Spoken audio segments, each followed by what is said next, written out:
Hi అండి, welcome back to San Logs. నేను మీ యాదలక్ష్మిని. లేట్గా వస్తున్నానండి వీడియోలోకి. ఈ 2 డేస్ నుంచి పెట్టలేకపోయాను. ఈరోజు మంచి రెసిపీతో వచ్చేసాను. ఏంటనుకుంటున్నారా? చికెన్ కాజు టమాటా కర్రీ అనమాట. ముందుగా ప్యాన్ పెట్టుకొని ఆయిల్ వేసుకొని ఒక 3 పెద్ద సైజు ఉల్లిపాయలు కట్ చేసుకొని వేపుకోవాలి. ఎందుకంటే టమాటా ఉల్లిపాయ అలా పేస్ట్ లాగా కాకుండా ఈరోజు ఆనియన్స్ టమాటా ముక్కలతో చేసేస్తాం అనమాట. ఉల్లిపాయలు వేగుతూ ఉంటాయండి. చికెన్ని శుభ్రంగా 1/2 kg చికెన్ శుభ్రంగా ఉప్పు పసుపు వేసి కడుక్కొని పక్కన పెట్టేసుకున్నాం. ఒక 3 పచ్చిమిరకాయలు కూడా వేసేసుకొని వేపుకుంటూ ఉండాలి. కొంచెం ఆనియన్స్ వేగాక అప్పుడు చికెన్ వేసుకున్నాం. వేగిపోయింది, మూత పెట్టుకుందాం. ఇంకొంతసేపు అయ్యాక అప్పుడు చికెన్ వేసేసుకుందాం. మూత పెట్టాం కాబట్టి ఒక సైడ్ అలా వేగిపోయింది అనమాట. ఇప్పుడు మొత్తం కలిపేసుకొని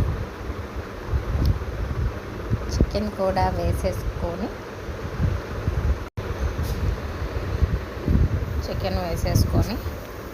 ఉప్పు పసుపు వేసుకొని అలా ఒక 10 minutes మీడియం ఫ్లేమ్లో పెట్టి ఉంచితే చికెన్లో వాటర్ అంతా ఇంకిపోతూ ఉంటుంది అనమాట.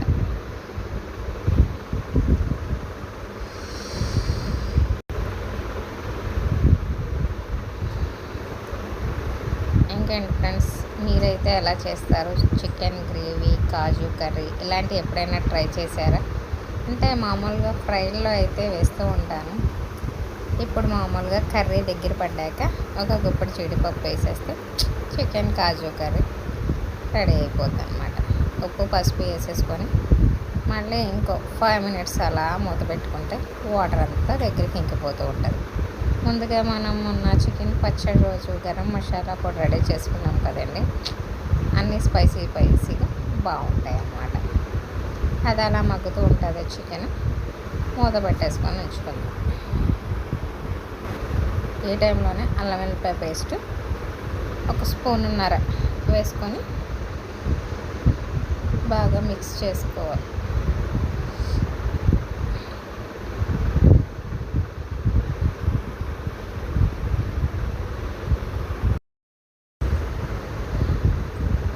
ఒకసారి మొత్తం మళ్ళీ కలిపేసుకొని మూత పెట్టేసుకొని మళ్ళీ ఒక 5 minutes అలాగా ఉంచాలన్నమాట. అల్లం వెల్లిపాయ పేస్ట్ స్మెల్ అలాగా పడుతుంది అనమాట చికెన్కి.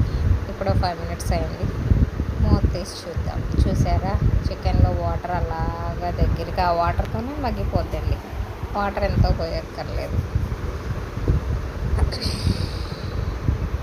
చికెన్లో వాటర్ అంతా ఇంకిపోయింది కాబట్టి ఇప్పుడు కారం కూడా వేసేసుకుందాం.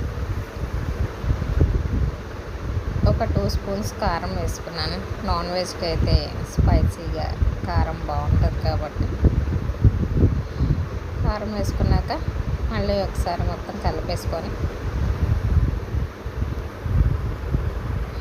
ఈ టైంలోనే టమాటాలు కూడా ఒక 3 కట్ చేసుకొని ఉంచుకున్నాం కాబట్టి అవి కూడా వేసేసుకొని మూత పెట్టుకుంటే టమాటాకు కూడా వాటర్ అలా ఉంటుంది కాబట్టి ఆ వాటర్కి ఇంకొంచెం మగ్గుతూ దగ్గరికి థిక్ గ్రేవీ కర్రీ లాగా అయిపోద్ది అనమాట.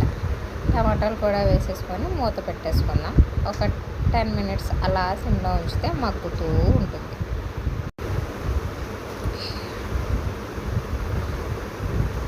ఇప్పుడు చికెన్ మగ్గుతూ ఉంటుంది.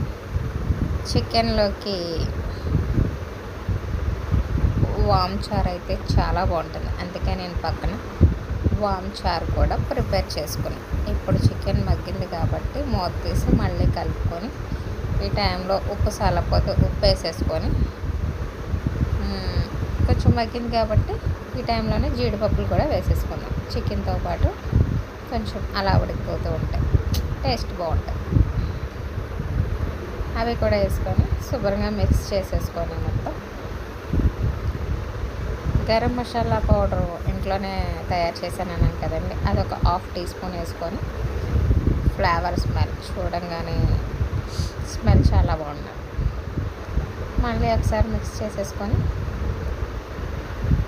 ఒక చిన్న గ్లాసులో అయితే వాటర్ సరిపోతాయి. ఉప్పు సాలేదు కాబట్టి కొంచెం ఉప్పును చికెన్ మసాలా పొడి వేసుకొని ఒక చిన్న గ్లాసులో వాటర్ వేసుకొని కొత్తిమీర వేసుకొని కాసేపు అలా మగ్గుతూ ఉంటే ఆ వాటర్ దగ్గరికి అయిపోతుంది. అలా ఉంచకుండా గ్రేవీ థిక్గా దగ్గరికి అయిపోయేలాగా కర్రీ పక్కన మనం ఎలాగో చారు పెట్టుకున్నాం కాబట్టి స్పైసీ చికెన్ కాజు కర్రీ వేడి వేడి వామ్ చారు తయారైపోతుంది. మీరైతే చికెన్లోకి కాంబినేషన్గా టమాటా రసం చేస్తారా, ఏం పెట్టుకుంటారో కామెంట్ సెక్షన్లో కామెంట్ చేయండి. చూసారు కదండి, చికెన్ గ్రేవీ బాగా థిక్గా అయిపోయినట్టే. ఇప్పుడు ఇంకొంచెం కొత్తిమీర వేసుకొని ఇచ్చేసుకోండి. మరిన్ని ఇంట్రెస్ట్ బ్లాగ్స్ కోసం శాండ్ బ్లాగ్స్ని లైక్ చేయండి, షేర్ చేయండి, సబ్స్క్రైబ్ చేయండి. Bye friends.